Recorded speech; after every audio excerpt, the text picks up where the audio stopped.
So the topic for today's webinar, as you can see, is creating and managing events. So I'll take you through three objectives here. First, how do we create an event that is enabled for the chemical hazard type?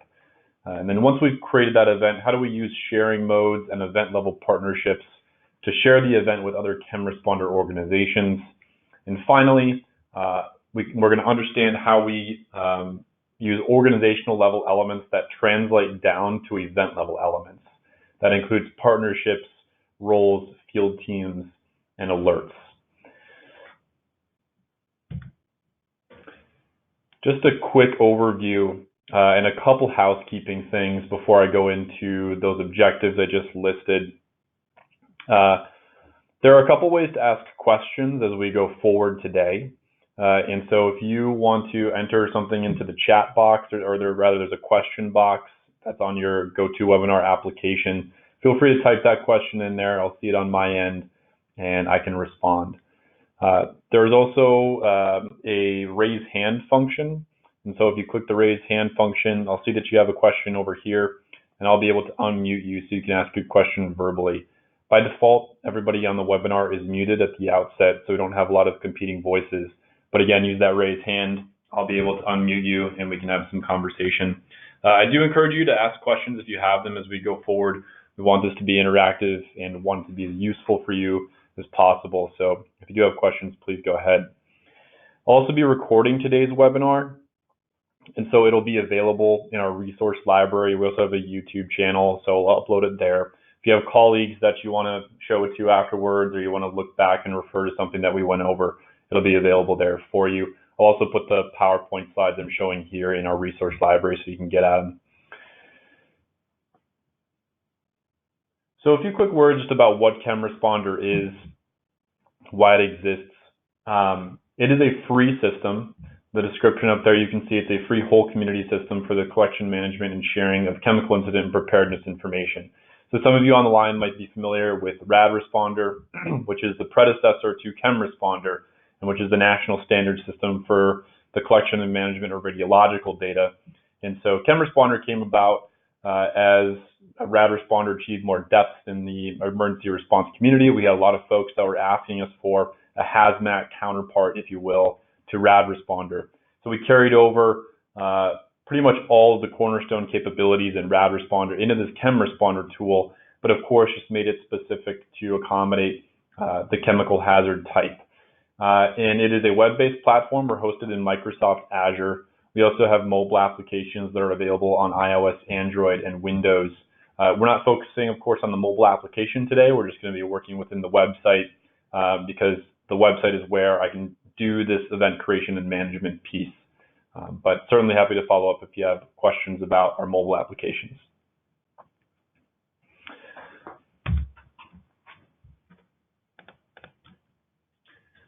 We'll go into objective 1, which is participants will be able to create an event that is enabled for the chemical hazard type. First of all, to be able to create an event in ChemResponder, you need one of these following roles: event creator, planner, and/or the administrator role. An administrator in your organization can change roles, so if you do need one of those roles to have the event creation privileges, just know that an administrator for your org can do that for you. So if you're in ChemResponder, if you're at the site, go to the top ribbon bar and make sure you're selected into the organization space, and you come to your personnel page on the side navigation menu, and you're going to see that an administrator is going to have the manage button in the upper right hand corner. So again, only if you're an organization administrator will you see that manage button, and that's going to allow that administrator to change the roles to award those permissions to the right individuals for creating events. So you can see in the example that I've got here, we have an organization roles column that's different from the default event roles, which I'm going to talk about later on. But these organization roles, we can see that Christine's got the planner and event creator roles. Both of those roles will allow her to create events, and then Sean's got the administrator role. Again, he can create events with that role.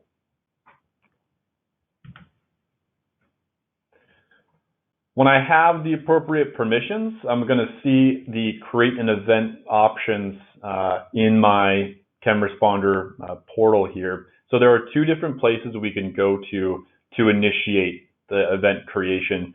On the dashboard, the homepage dashboard, there's a tile, an events tile. You'll see a create button there. I can also go into the top ribbon bar and there's a drop-down menu where I have a create an event option there as well. So two places we can refer to for creating events.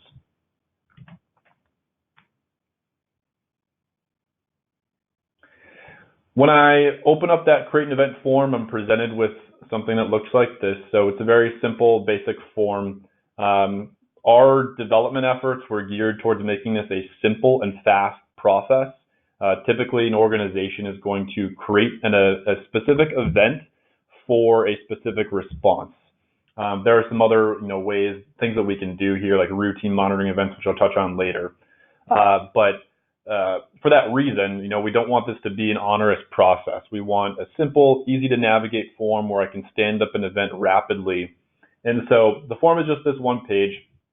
We've got a couple free text fields here and some other things that I'm going to fill out. So I select my sponsor, I give the event a unique name, indicate when it's starting. I have the option to indicate an end date, but I don't have to. And then it's going to ask you for what hazard types you want to enable it for. Now, we're just focusing here on ChemResponder. If my organization also had access to RadResponder, I could choose to make this an event for the radiological hazard type as well. So that's a good thing to note, that I can create events, again, that are enabled for both those hazard types, rad and chem. But again, here we'll just focus on the chem piece. So as you go down this form, a few things that I want to speak to directly. After you indicate your hazard type, it's going to ask you for an event type, and it's going to present you with this pick list. And if we're just doing a testing training event like we are today, we just want to go in and mess around with some capabilities, go ahead and select the testing training event type. You select that testing and training event type, and there's really no harm you can do. It's not going to send event notifications to other agencies or personnel if they get added to an event. So again, if I want to go in and just practice adding other ChemResponder organizations in my area to my event, changing roles and permissions, they're not going to receive any emails or notifications on their mobile app, nothing like that. It's going to alert them, to the fact that you're doing this. So again, use that as your sandbox if you want to. The emergency response type, though, I'll talk about that a little bit and what it means. If I select this as my event type, it's going to push the event to the home page. So you can see here, I'm on my ChemResponder homepage. In the top image, we see what our website looks like right now. We have no active emergency response events that have been initiated. In the bottom image, I did this in my testing site for the sake of demonstration, so you can see that we've got an emergency response event that has been activated, and it displays in this red box up here, tells you who sponsored it, where it is, etc. The rationale for doing this is fairly straightforward. It's just that if we have a real world emergency, we want organizations to be able to find it, get into it quickly, and so I've got the option there to select for the event. Now, this does not mean that you're giving everybody in the network access to your event. So in other words, you will still manage the partners and the personnel roles, all that sort of stuff as normal. You will only be giving access to those agencies and to those personnel that you want to. It's just that everybody in the network will see that you have this emergency event that has been stood up. They could request access to it if they wanted.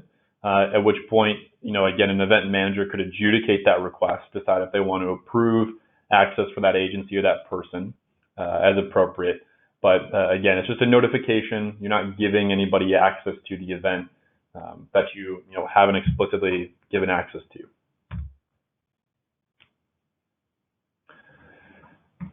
As we move down our form, we have a sharing mode. And I have a few options that I can start with. So I've got a network-wide mode at the top. So let me start from the top, sorry. The My Organization Only mode is straightforward. It's just I'm only giving access to my organization, the personnel in my organization, in my agency. The network-wide mode gives access to all members of the ChemResponder network. So it'd be very rare that you would use that type of a sharing mode. Again, it's going to be all, whatever, I think it's like 3,000 now members of ChemResponder and all the agencies. So if you had some type of, really large scale event that it was appropriate to give the whole network access, you might use it, but pretty rare that you would do that. The partners only mode is just that. I'm giving access to my partners. Specifically the partnerships that I've created at the organizational level. And again, this is something I'll touch on a little bit later as well. But if I want to, at the outset of my event, share this event with, again, those standing partners I've created, this is the sharing mode I would use. The private sharing mode, as the description says, only personnel or partners that are manually added after the event is created will be able to access the event. So even members of your own organization will need to be manually added.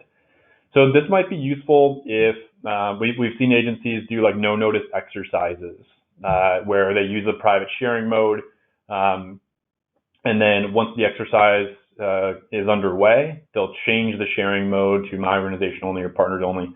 It could also be useful if you don't want to share the event with everybody in your organization, but only if you select personnel. You could start with this private sharing mode and then just explicitly add a few people to the event as it gets underway.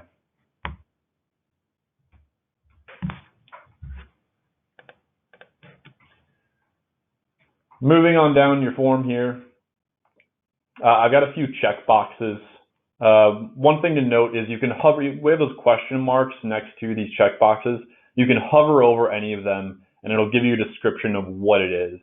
And I know it may seem like a lot, but it's actually pretty straightforward what's going on here. So the active checkbox just means that data can be submitted to the event. So if I were to, again, this comes back to a good example is like a no notice exercise. If I wanted to stage an event, I would maybe mark this inactive, leave that unchecked so nobody could submit data into the event. And then again, once we're ready to get underway, we can go back and mark it active. We can submit data into it. Any event that you create for which data is there's no new data that's been submitted to that event for a period of 30 days. In other words, the event's just kind of sitting there. Nobody's using it. Nobody's putting in new entries. That event after that 30-day period will automatically go inactive. The purpose for that is largely for the sake of the mobile application. If you're familiar with how the mobile app works, responders are going to see a list of all the events that they have access to. And for the sake of keeping that list manageable, we do flip active events to inactive after 30 days of inactivity. So it's not displayed on the responder's mobile app. And again, that list is easier to navigate. Again, you can always go back and flip it back to active if you want to, but a better thing to do would be to just, if you want that event to stay open in perpetuity, regardless of activity, just mark it routine, and that will keep the event open forever. And so we have organizations that will stand up just routine monitoring events that they leave open, and so they make use of that routine checkbox for that purpose. The track responders, again, mobile app thing. Responders can choose to activate the tracking feature on their mobile device when they're in the event. That'll allow you to use the geolocation tracking that we've got on the event space. And so you can see where your personnel are in real time. And you can also see the path they've taken, the geography they've covered. So that's a handy thing to be aware of. You need to activate that tracking capability on your event here on the website before you can make use of that. Hidden from search, again, is just that. Again, something like a no notice exercise or a staged event that we don't want people to find yet, you can use that option. Shared with Firmac, I'm not going to talk about that too much. That's largely a radiological thing for RAD responder. And then the last thing are alerts enabled. I'm going to talk about alerts in a little bit here, so we'll get into that later on. Last piece, location selector. A few different ways to do it. Pretty straightforward here. This is a required field, so I need to indicate an event center. So typically this would be the release point of the material, but you can choose wherever you'd like for that event center. Objective 2. Participants will be able to use the sharing modes and event level partnerships to share their event with other agencies. So we obviously touched on sharing mode a little bit already. To get into this in a little bit more detail. Again, I can use that partners only sharing mode when I create my event, in which case, again, I am sharing this event upon creation with those standing level partnerships that I've created at my organization level. But once my event is created, I can go back in and manage these partnerships, ad hoc, and take off partners, add new partners, change their participant types. I have a lot of flexibility at the event level to manage these as I need to. So once my event's created, again, we're going to see that I'm in the event space. I have gone in and to my partners page. If I'm an event manager, I am going to see in the top right corner that event or that manage button. So I can go in and manage partnerships that way. Again, if I have the event manager permission. So if you do not have that role, you're not going to see that button at all. It's something to be mindful of. You're going to note that, again, I've got participant types here. So I've got one organization in this case that is view only, and another that is full participant. So the full participant organization, that Chambridge organization, they can submit data, they could change partnerships if they had event managers in that organization. They can do everything that they might want to do. The view only is just that, so that CVT training org will only be able to see data for their situational awareness, but they cannot add data, they cannot change partnerships, nothing of that sort. I'll demo this real quick so we have kind of a good idea of what we're looking at here.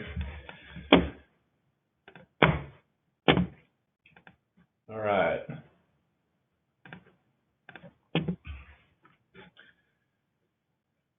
So again, sometimes it can get confusing whether in the organization space or the event space. So I always take pains to point out that we are in the event space right now. And I know that because in my top ribbon bar, I've got my event space icon, my tiles highlighted in orange here.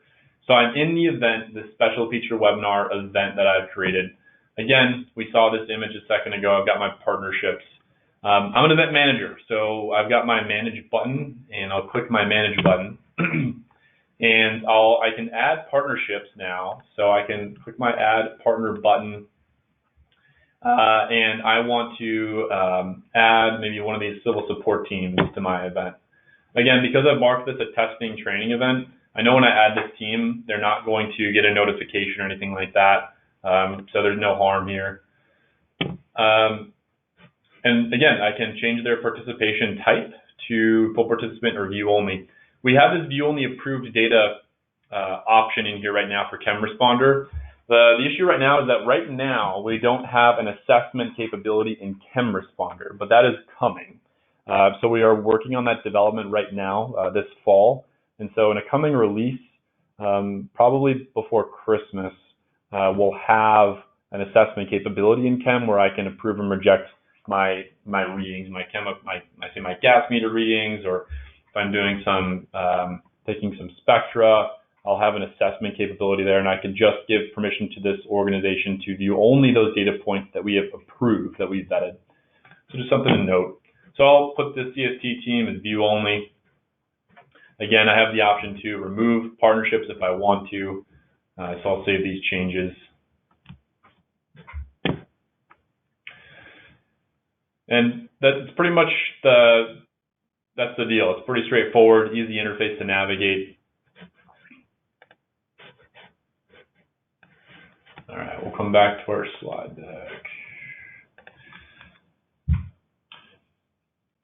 Moving along to our third objective, participants will be able to understand how organization level elements translate down to event level elements, like my partnerships, roles, field teams, and alerts. I feel like this one can be a little bit confusing conceptually, but it's not too complicated, and we've already got an example with these partnerships that I've been talking about a little bit. So I'll try and break this down for us and what I mean here. So organizations can configure teams, alerts, roles, facility information, and soon you'll be able to do thresholds as well at the organization level to swiftly carry these configurations into events they create. And the implication here is that doing some of this pre-work at the organizational level will make that event creation and management more efficient. So there's not as much you're having to do at the outset of the event once you stand this up and get going. So what do I mean? Let's take roles as an example. So I'm in the organization space. Again, I'm making that note here just to flag that I'm in the organization space right now. Same image we saw before. We know that Sean and Christine, again, they have these different organizational roles. But then we've got this default event roles column. And what that column is telling me is these are the roles that these responders will have at the outset of the event that I create. So once we create that event, once we stand it up, these are the things that they will be able to do. So we can see that at the outset of this event, Sean can only collect and view data. He just has the data collector and the data viewer roles. Christine, however, can manage the event and manage teams at the event's outset with her default event roles. So she has that event manager and that team manager role. She'll have a lot more, she'll have more permissions than Sean in this instance, again, at the outset of this event. I can always go back and change this, remember. Once the event's created, I can go back and manage these things ad hoc, change these roles. But again, these are what they'll have at the outset of the event.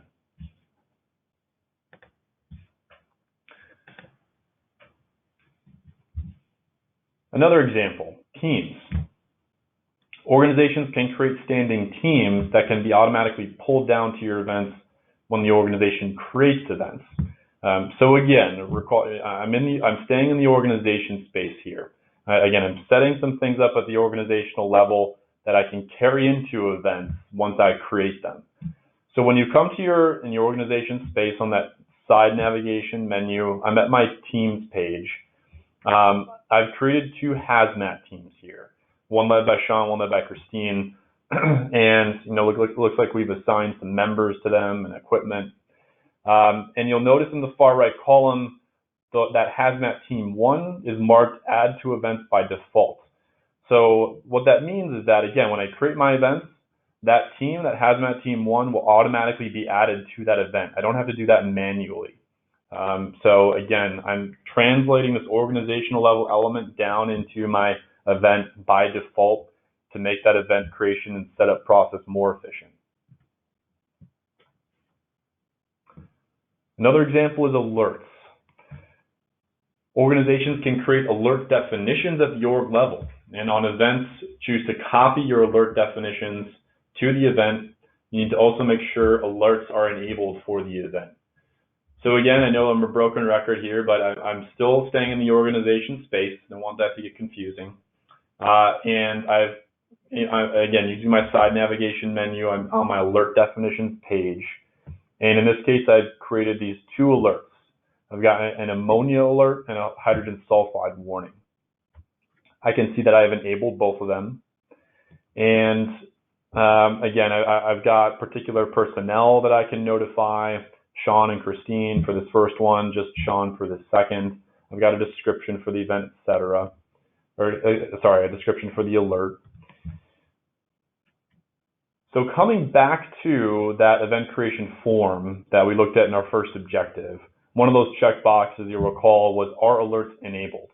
And so if I've got that checked, then I'm going to be able to make use of these alerts that I've created at my organization level.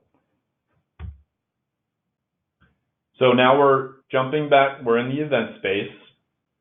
I'm on the event that I showed you a moment ago. And within the event space, I've got this, again, on that side navigation menu, I've got a space for my alerting. And I can choose to copy my alert definitions from the organizational level. So if I click that copy from organization, it'll pull those alert definitions that I just showed you into this event, so that within this event, if something happens that would trigger one of those alerts, we identify hydrogen sulfide or ammonia, those individuals, Sean and Christine in this case, they'd be notified. I've also got a create alert definition, that green button, that will allow you to create definitions ad hoc. So I don't have one written at the org level, but I want to create a new one just for this event. Okay, I see I've got one question from Mark.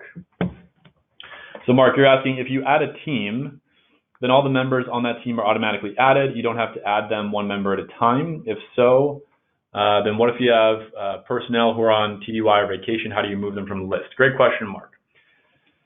So I'll take that kind of point by point. The first piece is yes.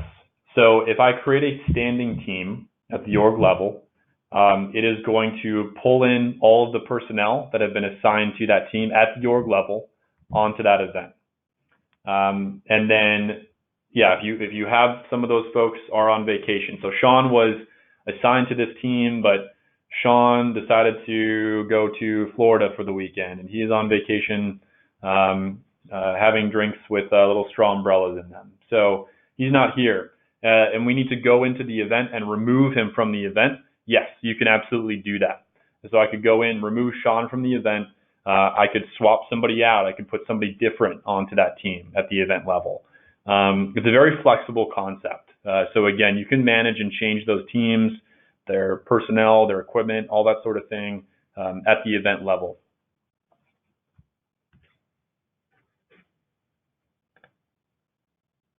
Okay. Last example here that I'll talk about, again, on that theme of translating things from the org level down into our event space. Facilities. So organizations can create facilities at the organization level and carry them into any event that they create. So again, I'm staying in my organization space here. I've gone to my facilities page, and I've got a few example facilities for our training organization. And let me back up. So the point here is, again, this isn't a webinar obviously about creating facilities, and for the sake of being timely, I won't go into that, but it's a pretty straightforward process. Again, if you are an organization administrator, I've got this green Add Facility button in the upper right corner. I can add these facilities to my organization space. And now I'm going back to my event that I've created. And in the upper right-hand corner, again, I've got this Add Facility option. Now, this is specific to this event, of course. So I'm adding the facility to this event space. And so if I add the facility to my event, I go into my Add Facility form. It'll give me two options. Do you want to create a new facility, an ad hoc facility, or do you want to select from existing? In other words, do you want to pull it from the organization space where you've already got it saved? So I'll do that select from existing option in this case. I'll pull in, say, this DCM chemical distributors facility. So when I do that, it's then going to make that facility available on my event map with all the facility details. So you can see in the screenshots there, again, in my map view, I'm able to see chemicals that are stored there. I've got description fields, and it's obviously geolocated here for me, so I can see where it is in space. It's also going to come down to the ChemResponder mobile application. So you've got responders in the field that you want to have that information to know what's stored at this facility, where is it, any other descriptions that you're including. That will also translate down to that mobile application once they sync that mobile app event, so that your responders in the field can see it using that mobile app.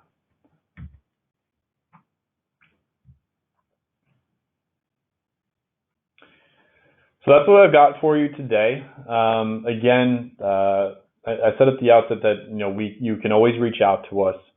Support at ChemResponder.net. Shoot us an email that goes to our whole program team and our development team. Somebody will get back to you quickly, sometimes within the hour, certainly within the day. We've also got on the upper ribbon bar a contact tab. So if you click on that contact tab, it'll pull up a form here where you can choose to submit feedback or ask a question. Nothing's too simple or too complex. So if it's just, hey, I forgot my password, can you help me log in? Or feedback on a particular feature. Maybe there's something you'd like to see, or something that's not quite working for you, or something you like. Let us know. And we really do take that feedback into account as we're prioritizing development. Knowing that time and resources are scarce, we really rely on feedback from our user base to determine what we should be putting in rank order as we think about features that we'll develop and add to.